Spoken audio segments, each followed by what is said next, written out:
Hi friends, అందరూ ఎంతగానో మెచ్చే మంచి రుచిగల చేపల పులుసు రెసిపీని షేర్ చేస్తున్నాను ఫ్రెండ్స్. స్టవ్ పైన వెడల్పైన గిన్నె పెట్టి నూనె వేసి వేడి చేసి జీలకర్ర యాలకులు వేసి వేయించి గ్రైండ్ చేసిన ఉల్లిగడ్డలు అల్లం వెల్లుల్లి పేస్ట్ కొత్తిమీర వేసి కలుపుతూ వేయించుకోవాలి. నీరంతా ఎగిరిపోయిన తర్వాత కారం వేసి కలుపుతూ వేయించుకోవాలి. ధనియాలు జీలకర్ర ఆవాలు మెంతులు వేసి ప్రిపేర్ చేసిన ఈ కారం కూరల్లోకి చాలా బాగుంటుంది.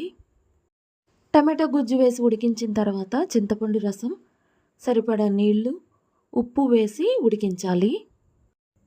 పులుసు మరుగుతున్నప్పుడు శుభ్రం చేసిన చేప ముక్కలు వేసి గంట పెట్టకుండా చూపించిన విధంగా ఒకసారి కలిపేసి పచ్చిమిర్చి వేసి మూత పెట్టేసి అరగంట పాటు కదల్చకుండా ఉడకనివ్వాలి. చివరిగా మసాలా పొడి కొత్తిమీర వేసి కలిపి చల్లారిన తర్వాత సర్వ్ చేసుకొని తింటే చాలా బాగుంటుంది.